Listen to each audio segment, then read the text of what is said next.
The music stopped the moment the glass shattered. Red wine spilled down his chest as the billionaire's wife smirked. Maybe now you look like you belong here. Cameras flashed. Guests gasped, and the man she had just drenched in front of the entire gala didn't say a word. He simply looked at her, calm, controlled, unshaken. Minutes later, the same woman who laughed at his silence would be on her knees, begging for mercy as her family's billion-dollar empire collapsed in public. What he revealed next didn't just end a deal. It ended her legacy. The crystal chandelier reflected 1,000 tiny sparks over the ballroom as the evening's elite gathered for the annual Western Foundation Gala, where money, power, and arrogance filled the air thicker than perfume. Laughter echoed. Glasses clinked, but within minutes, one act would turn that luxury into shame. At the center of it all stood Marcus Reed, quiet, dignified, observant. He wasn't there to impress anyone. He'd been invited as a keynote donor, a man whose company had quietly funded education programs across the country. A few knew that Marcus also served as chairman of Reed Global Industries, one of the top 5 defense innovators in America, but to Evelyn Hale, the billionaire host's wife, none of that mattered. What she saw was a man she didn't recognize, a man she thought didn't belong among the powerful. "Excuse me," she said, stepping toward him, her tone dripping with disdain, "are you with catering?"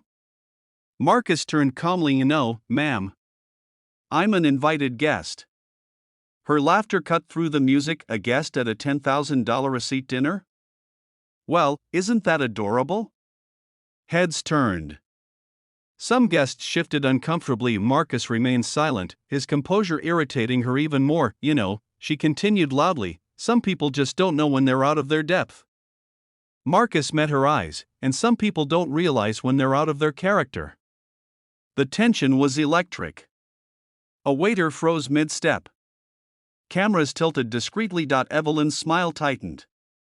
She reached for a nearby glass of wine. "You must be thirsty," she said, and before anyone could react, she poured the red wine across his chest. Gasps filled the ballroom. The liquid splashed across the marble floor. Silence followed, cold, suffocating silence. Evelyn smirked. "There. Now you look more appropriate for your level." Marcus didn't move. He calmly took a napkin from the table and wiped his hand. Then, in a voice so steady it made the room tremble, he said, "You just made the most expensive mistake of your life." He turned and walked out without raising his voice, without glancing back. Within minutes, social media erupted. Guests had recorded everything. High definition humiliation, broadcast to the world. #Wine and Ruin trended within an hour. By the time Evelyn's husband, Charles Hale, woke the next morning, the damage had begun. The video had 40 million views. Sponsors were pulling out. The press called it the Gala of Shame. Charles stormed into his study, slamming his phone down. "Do you realize what you've done?" he shouted. Evelyn scoffed. "It's being blown out of proportion." He's not somebody," Charles cut in. "That man you humiliated was Marcus Reed, the CEO of Reed Global, the company reviewing our $1 billion defense proposal." Evelyn froze. "You're lying." "I wish I was." Before she could respond, his assistant rushed in. "Sir, the Pentagon meeting was cancelled. They blacklisted Hale Aerospace indefinitely." Charles's face turned pale. "Indefinitely?" "Yes, sir. Effective immediately." Charles dropped into his chair, head in his hands. "My God." Meanwhile, in Washington, Marcus sat in a quiet conference room across from the Deputy Secretary of Defense. "Proceed with the decision," he said calmly. "Hale Aerospace no longer meets ethical standards for partnership." "Understood," the official nodded. Marcus stood, straightened his tie, and walked out. No celebration. No satisfaction. Just purpose. 2 days later, major outlets broke the story. Defense contract terminated after CEO's wife's racist outburst.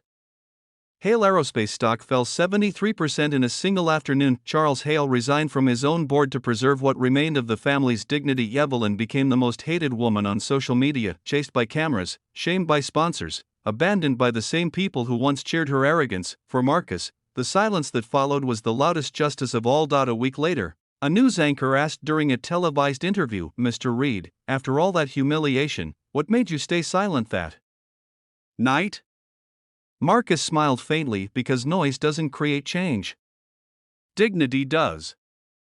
The clip went viral again, this time as a message, not a scandal. Months later, the Hales sold their mansion to pay mounting lawsuits. Evelyn volunteered at a community shelter as part of her restitution. Cameras followed her, but she looked older, quieter, stripped of the arrogance that once defined her. One evening, as she served dinner at the shelter, Marcus arrived unannounced. He was there delivering new technology donations through his company. Their eyes met for the first time since that night. She froze, unsure whether to speak. He approached calmly. "How are you finding your new role?"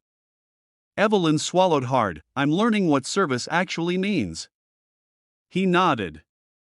"Good. Keep learning." She looked down. "I'm sorry." Marcus paused, then said, "You should be. But don't waste the lesson."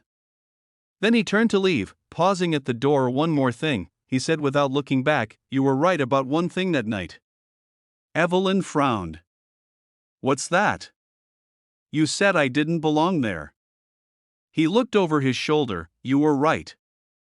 I belong above it."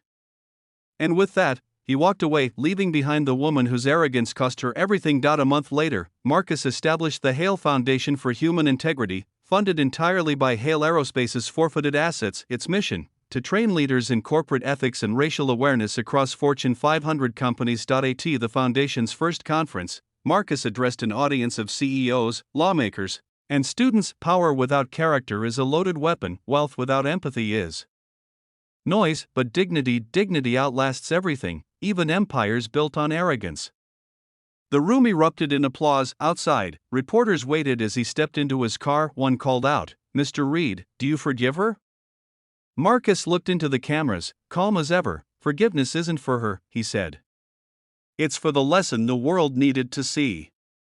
As the car pulled away, city lights reflected against the tinted windows. Somewhere behind him, another gala was already being planned, another room full of laughter and ego, but none would forget the night a billionaire's wife poured wine on a man she thought was beneath her, only to drown her own empire in the spill. Sparkles. If you believe in dignity over arrogance, hit like, share, and subscribe to Raw Stories for more powerful real-life tales that touch the heart and teach a lesson.